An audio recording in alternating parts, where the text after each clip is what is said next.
Good morning, everybody. My name is Rose Luna, the CEO of the Texas Association Against Sexual Assault, TAASA for short.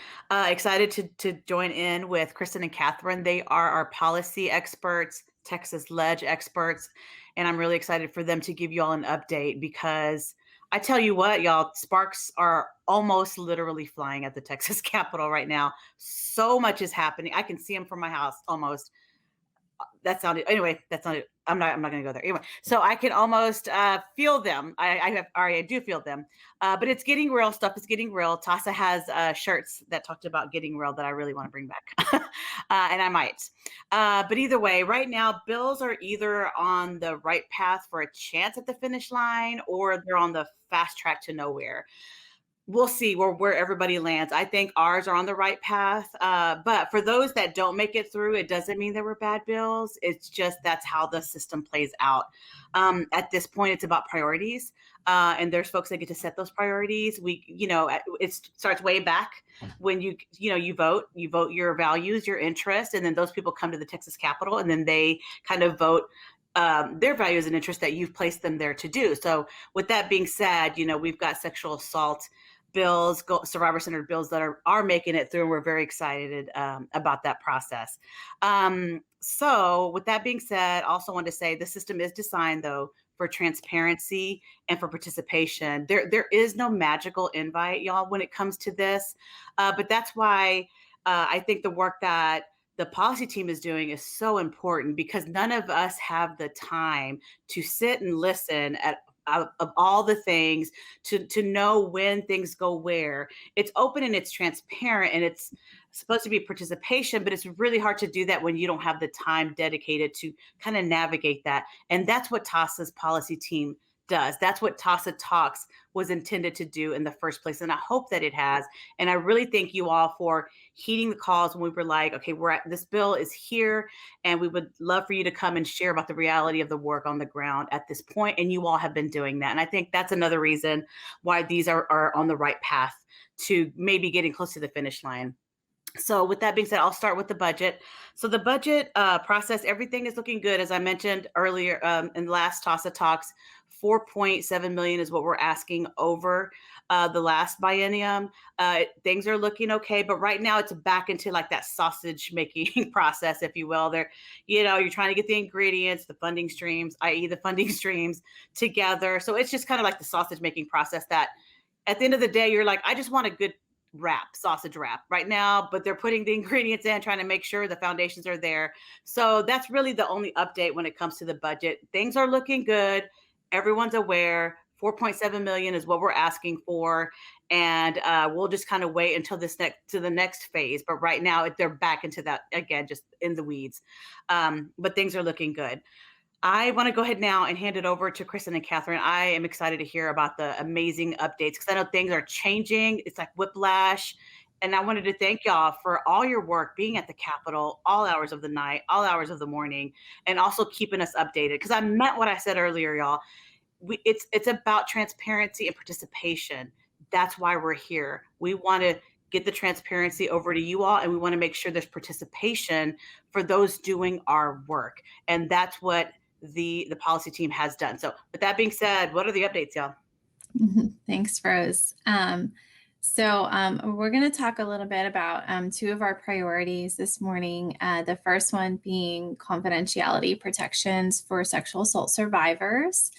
And we are really happy to announce that we are one step closer this week to having a higher level of privacy and confidentiality for rape victims when they visit a rape crisis center.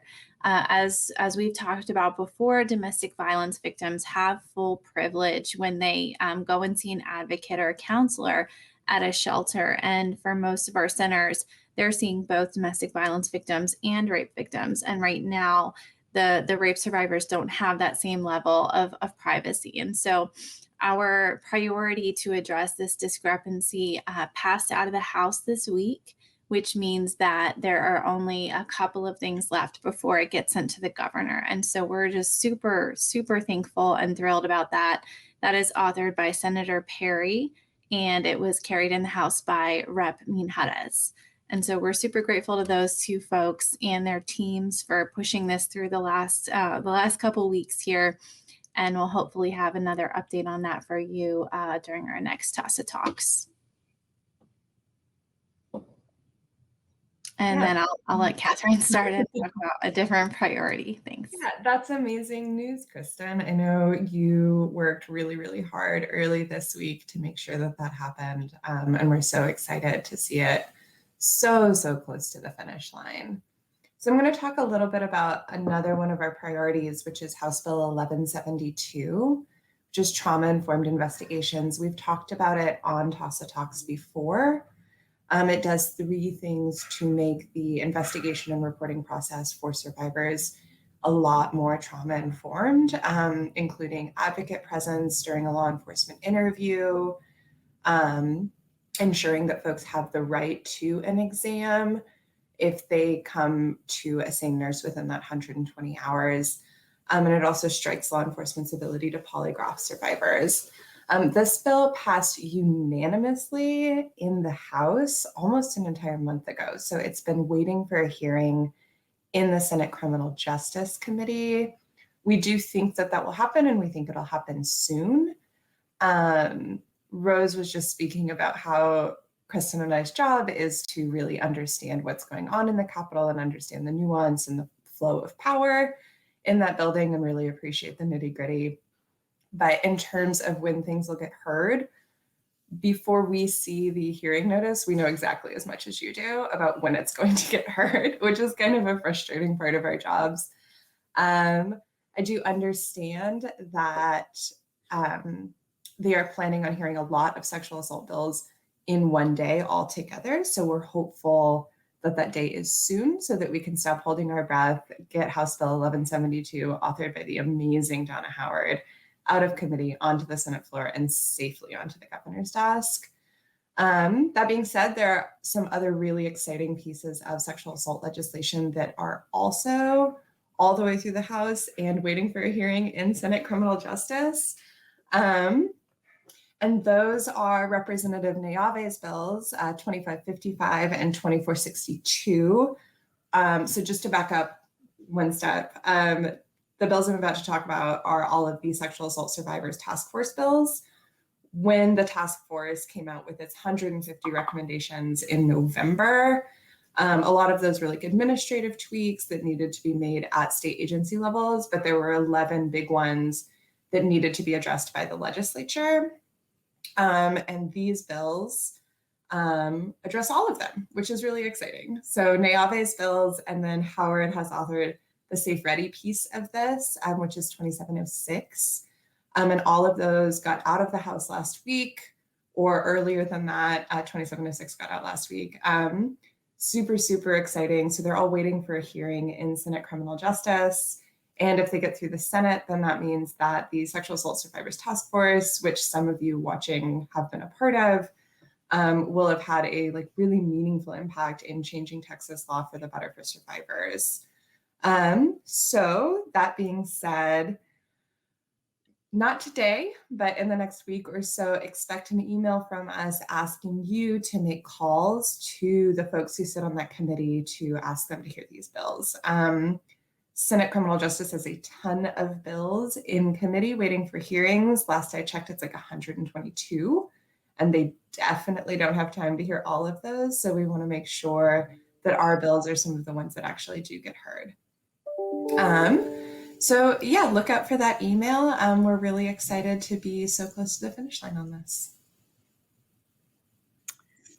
Awesome. Is there any more updates? Sorry. Not that that's it. That's a lot. That's huge.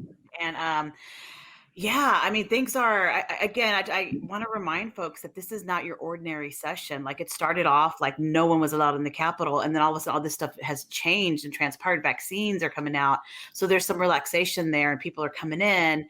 And as I said, sparks are almost literally flying. There's a lot happening, a lot of values, a lot of priorities that are coming up. Again, we're just happy for sexual assault survivors of Texas and those who work on their behalf that our bills are actually in the batch. Again, they don't do that by themselves. They do that because we have a really strong policy team that understands the nuances so that you don't have to, and they bring the information to you when it's time for you to step forward. And again, just talk about the reality, educate them on the reality of what's happening on the ground in regards to sexual assault survivors. So I, for one, am thankful to TASA's policy team. And I'm also thankful to you for watching TASA Talks to kind of, be in there with us as we're trying to do this. And that's why we put this together, is to kind of keep you updated so that you don't have to. Because again, the system is designed for participation and transparency, and it's working. It's just that it's hard to do that when you have your day job. And so this is our job, and we're doing that for you. Speaking of which, we have our TASA conference coming up in July. And I heard a lot about, we need to have a statewide conversation on sexual assault. Well, there's no better place to do that than at the TASA conference. So please go to TASAconference.org. Join us as we have courageous and critical conversations about sexual assault survivors, how we do the work, and how we can come together with our perspectives, bring our strengths to the table, and take big strides and move ahead. And that's basically what all this is about. So thank you for your participation. Thank you, policy team, for the amazing work. I know y'all have to be stressed. You're up late, up early, and all this so that we can get this through. So I appreciate y'all. I appreciate Liz Boyce and all the work that you're doing. So thanks a lot. So again, if you have any questions, policy@taasa.org. We'll get your questions answered. And until then, tune in next time. And if you want to see others, YouTube, TASA, we have a channel for this. You can catch up on everything else. Thank you so much. Bye-bye.